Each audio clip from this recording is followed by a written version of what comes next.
Hello everyone, welcome to the grow of pharma. तो आज की इस वीडियो में हम लोग बात करने वाले हैं पंजाब यूनिवर्सिटी के बारे में। ठीक है, पंजाब यूनिवर्सिटी चंडीगढ़ में है जिसमें एडमिशन स्टार्ट होने वाले हैं, उसके बारे में हम लोग बात करेंगे।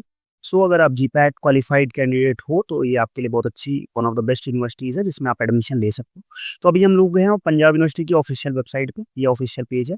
इसमें जैसे ही आप आओगे स्टूडेंट्स के सेक्शंस पे, यहाँ पे आपको दिखेगा एडमिशंस। फिर जैसे आप एडमिशंस पे क्लिक करोगे तो आप क्या होगा कि ये पंजाब यूनिवर्सिटी का जो ऑफिशियल एडमिशन पोर्टल है इस पे आ जाओगे। अब देखो काफ़ी स्टूडेंट्स जो थे वो उनका मेरे पे मैसेज आया कि सर इसका जो एडमिशन अप्लाई करने की जो लिंक है वो लिंक हमें मिल नहीं रही है। तो उसके बारे में भी इस वीडियो में हम लोग बात करेंगे। सबसे पहले हम लोग क्या बात करते हैं, सबसे पहले हम लोग एडमिशन की गाइडलाइंस के बारे में बात कर लेते हैं। उसके बाद आप लोग एक पहले एडमिशन की नोटिस देख लेते हैं। ठीक है, ये यहाँ पे पंजाब यूनिवर्सिटी चंडीगढ़ का है, इंटरेस्ट टेस्ट कम एडमिशन नोटिस। ठीक है, 2। अब यहाँ पे ये नोटिस 2 बोला गया क्योंकि ये अभी रिवाइज्ड नोटिस है जो अभी यहाँ पे आपके लिए रिलीज की गई है। ठीक है, अब इसमें क्या क्या है, सबसे पहले Punjab university offers the following PG UG courses के बारे में बात हुई। Courses based on the JEE 2025 जो उनका एंट्रेंस एग्जाम था उसके बेसिस पे था। Next, admission form for the courses listed at article this. But उससे पहले एक यहाँ पे हम लोग इंपॉर्टेंट चीज देखते हैं, interested students including those who have already applied for interest test schedule from April to June are required to submit online admission form for all UG and PG courses. अगर आपको सभी यूजी एंड पीजी कोर्सेज पे आपको admission लेना है तो उसके लिए आपको फॉर्म सबमिट करना पड़ेगा। कब तक?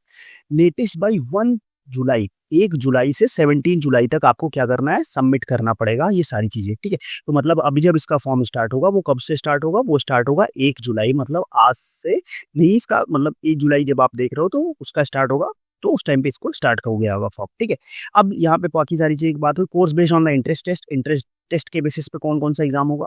Course based on the PG law, course based on the NSET, but course based on the aptitude test, but course based without entrance aptitude test, मतलब बिना इंट्रेंस के जिसके बेसिस पे एडमिशन होने वाला है वो कौन से है, वो है आपके यहाँ पे एम फॉर्म, जिसमें फार्मास्यूटिक्स है, फार्मास्यूटिकल केमिस्ट्री है, फार्माकोग्नोसी है, pharmacology, quality assurance and pharmaceutical analysis है, बाकी एमटेक भी है। तो ये सारी चीजें, अब ये यहाँ पे बाकी एवेल्युएटेड कोर्सेज है, बाकी सारी चीजें, तो इसके बारे में आप यहाँ पे देख सकते हो। ठीक, तो ये तो हो गई आपकी कि एडमिशन कब से स्टार्ट होने वाला है, उसके बारे में बात कर रही। अब कुछ इंपॉर्टेंट गाइडलाइंस जो उनकी ब्रोशर में दी गई है उसके बारे में हम लोग बात करते हैं। ठीक है, instruction for the admission various sessions के बारे में यहाँ पे पंजाब यूनिवर्सिटी के बारे में दिया हुआ है। ठीक है, और आगे हम बढ़ेंगे तो यहाँ पे जनरल के इंपॉर्टेंट चीज, और यहाँ पे जो इसका रिजर्वेशन सीट्स की जो कैटेगरी है वो बहुत ही इंपॉर्टेंट है, तो हम थोड़ा सा उसके बारे में देख लेते हैं। ठीक है, ये तो जनरल इंस्ट्रक्शन है, ये आप लोग एक बार इसकी वेबसाइट से डाउनलोड करके पढ़ लेना। ठीक है, काफी चीजें इसमें आपकी काम की आ सकती है। ठीक है, तो उसको देख लेना। नेक्स्ट आगे हम और आगे जाएंगे तो रिजर्वेशन सीट्स के बारे में बात हुई। तो जो यहाँ पे जो रिजर्वेशन दिया जाता है वो किसके, पहली बात तो जो यहाँ पे कैंडिडेट्स हैं, पंजाब यूनिवर्सिटी के जो कैंडिडेट्स हैं उनको प्रेफरेंस दी जाती है। उसके बाद अबाउट मतलब यहाँ पे 80-20 या 85-15 का रेशियो चलता है कि उतनी परसेंट सीट जो पंजाब यूनिवर्सिटी के स्टूडेंट्स हैं जिन्होंने वहाँ से बैचलर्स करी है उनके लिए दी जाती है। उससे बाद जो बचे हुए सीट्स होती है वो नॉन पंजाब यूनिवर्सिटीज के बारे में दी जाती है। ठीक है, सो यहाँ पे रिजर्वेशन चलता है, बट कभी कभी क्या होता है कि जब अगर पंजाब यूनिवर्सिटी के जो कैंडिडेट्स हैं वो वहाँ पे अवेलेबल नहीं होते हैं या मतलब उतने स्टूडेंट्स वहाँ पे हो नहीं पाते हैं तो वो सीट जो होती है वो नॉन पंजाब यूनिवर्सिटी स्टूडेंट्स को या आउटसाइड स्टूडेंट्स को दे दी जाती है। तो एक तो ये बात होगी। दूसरा, जो आपने ओबीसी ईडब्ल्यूएस एससी एसटी का जो रिजर्वेशन सुना है अभी तक जो चलता आ रहा है वो तो यहाँ पे होता ही है। उसके अलावा कुछ यहाँ पे स्पेसिफिक स्पेशल रिजर्वेशंस भी होते हैं, like wards of the Kashmiri migrants and Kashmiri pandits, Kashmiri Hindu families है।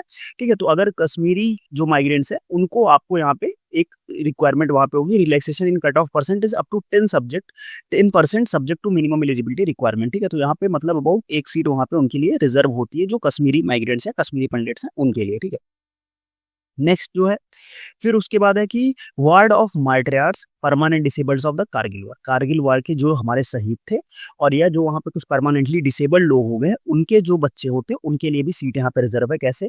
Concession be given for admission to various courses in educational institution for those wards of martyrs and permanent disabled of the Kargil war who have a valid certificate ministry of defence है। 1% seat, मतलब minimum एक seat तो हर department में इनके मिलने ही चाहिए। Fees में भी एग्जाम्शन मिलेगी और इनको हॉस्टल फीस में भी एग्जाम्शन मिलेगी। अगला जो है 1 girl child out of only 2 girl children and the patients of the cancer AIDS at thalassemia. मतलब क्या कि अगर आप सिंगल गर्ल चाइल्ड हो अपने पेरेंट की तो भी आपको मिलने वाला है, और साथ में क्या है कि या तो सिंगल गर्ल चाइल्ड हो या 2 गर्ल चाइल्ड है बट उसमें एक को मिल सकता है। फिर या तो कैंसर, एड्स या थैलेसीमिया के जो पेशेंट है उनकी अगर गर्ल चाइल्ड है तो उनको भी मिलेगा, ठीक है। 2 एडिशनल सीट्स, एक सिंगल गर्ल चाइल्ड है या ओनली 2 गर्ल चाइल्ड है, उसके बाद एक आपको थैलेसीमिया के पेशेंट्स, मतलब एक-एक सीट यहाँ पे उसके लिए भी रिजर्व हो गई। फिर students of border area and rural area, अगर जो रूरल एरिया से स्टूडेंट्स आते हैं या बॉर्डर एरिया से जो आते हैं उनके लिए भी सीट्स है। 2 seats for the candidates belonging to the rural areas and should have passed 10th and 12th examination from the rural area से ही है, तो उनके लिए मिलेगा। एक सीट, 2 सीट उनके लिए होती है रूरल एरिया के कैंडिडेट्स के लिए, एक सीट जो होती है जो बॉर्डर एरिया पे है जहाँ पे उन्होंने वहां से बॉर्डर एरिया से जो किया तो एक सीट उनके लिए होता है, ठीक है। एक ट्रांसजेंडर स्टूडेंट, अगर कोई ट्रांसजेंडर स्टूडेंट्स है तो एक सीट जो है वो ट्रांसजेंडर स्टूडेंट्स के लिए भी की गई है, ठीक है। Candidate seeking admission is otherwise eligible as per Punjab university rules, ठीक है।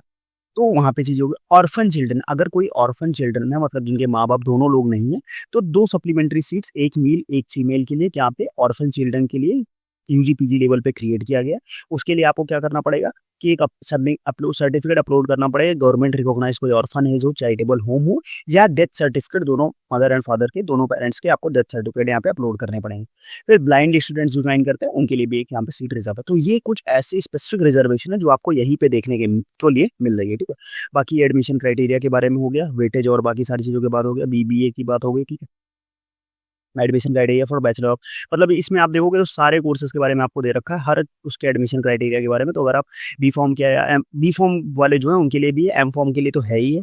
उसके अलावा अगर आप अदर कोई भी कॉलेज सीट्स उसमें कर रहे हो तो वहाँ पे भी आपके लिए यहाँ पे सीट्स आपको मिल जाएगी, ठीक है। तो ये सारे यहाँ पे पीजी एंड उसके लिए सारी सीट्स, और ये जो रिजर्वेशन क्राइटेरिया है ये आपको एम फॉर्म के लिए भी अलाउ किया जाता है, तो यहाँ पे मास्टर्स में भी आपको ये अलाउ किया जाएगा, ठीक है। तो ये यहाँ पे हमने बात करी इनके बारे में, इनके रिजर्वेशन क्राइटेरिया के बारे में, और मैं देख लेता हूँ कि क्वेश्चन में और कोई आपके काम की चीज़ हो तो मैं वो भी आपको बता दूँ, ठीक है। बाकी रजिस्ट्रेशन रिटर्न्स वो तो सारी चीज़ें अभी आपकी वेबसाइट पे पोर्टल ओपन हो जाएगा तो वहाँ से आप सबमिट कर सकते हो, ठीक है। ठीक है, बाकी तो ये सारे डॉक्यूमेंट्स के बारे में है, तो डॉक्यूमेंट्स ठीक है आप देख लेना इसके बारे में एक बार, ठीक। रेमिटेंस ऑफ द फीस हो गया, important notice, okay okay okay. Aadhaar क्या है आपका। अब यहाँ पे एलिजिबिलिटी क्राइटेरिया दे रखा है, बीएससी एंड अदर सब्जेक्ट्स के बारे में, MA sociology, MA political, MA Punjabi, MA Hindi, ठीक है। बाकी ये सर्टिफिकेट एंड ऑल ओके। तो ये सारी चीज़ें थी जो आपको यहाँ पे इसके बारे में पता होनी चाहिए थी। तो बाकी ये हमने बात करी कि क्या क्या होते हैं यहाँ पे। उसके अलावा आप एक बार काउंसलिंग, इनका मतलब पूरा एक यूनिवर्सिटी का ब्रोशर और ये जो दोनों डॉक्यूमेंट्स मैंने दिखाए हैं, ये दोनों डॉक्यूमेंट्स आप खुद एक बार अच्छे से पढ़ लेना। और यहाँ पे अभी इनका कोई एडमिशन लिंक नहीं ओपन हो रहा है, नहीं दिख रहा है, बिकॉज अभी एडमिशन स्टार्ट नहीं हुआ। जैसे हमने देखा एडमिशन कब से स्टार्ट होगा, एडमिशन स्टार्ट होगा 1 तारीख से, उसके बाद आपका 17 तक आपको मतलब एडमिशन के लिए फॉर्म आप फिलअप कर सकते हो। उसके बाद फिर वो काउंसलिंग और बाकी सारी चीज़ों के बारे में डिटेल देंगे, तो वहाँ पे जाके आपको काउंसलिंग करानी पड़ेगी। और इसकी भी जो काउंसलिंग होती है पंजाब यूनिवर्सिटी काउंसलिंग, वो भी ऑफलाइन ही काउंसलिंग होगी, तो आपको पंजाब यूनिवर्सिटी जाना पड़ेगा उसकी काउंसलिंग के लिए, तो वहाँ पे कि आप काउंसलिंग करा सकते हो, ठीक। बाकी रैंक और उसके बारे में मैंने एक और वीडियो बनाया हुआ है जिसमें मैंने जीपैट के रैंक के बेसिस पे बताया, तो वहाँ पे मैंने पंजाब यूनिवर्सिटी के रैंक के बारे में भी डिस्कस किया कि आप कितनी रैंक तक पंजाब यूनिवर्सिटी और कैसे आपको कॉलेजेस मिल सकते हैं अदर जो कॉलेजेस है पंजाब यूनिवर्सिटी के अलावा, ठीक है। तो आपने अगर वो वीडियो नहीं देखा तो एक बार वो वीडियो जाके देखना। और भी कई सारे वीडियोस हैं जीपैट और नाइपर के 2025 से रिलेटेड, तो वो भी आप देख सकते हो। बाकी अगर आपको और फर्दर कोई डाउट होता है तो आप कमेंट बॉक्स में पूछ लो, और अगर आपको और किसी भी यूनिवर्सिटी पे वीडियो चाहिए तो भी आप कमेंट बॉक्स में बता सकते हो, ठीक है। और व्हाट्सएप ग्रुप ज्वाइन करके आप डायरेक्ट व्हाट्सएप ग्रुप पे भी पूछ सकते हो, ठीक है। तो फिर अच्छा वीडियो हम लोग यहीं एंड करेंगे, मिलते हैं नेक्स्ट वीडियो में, तब तक के लिए बाय बाय।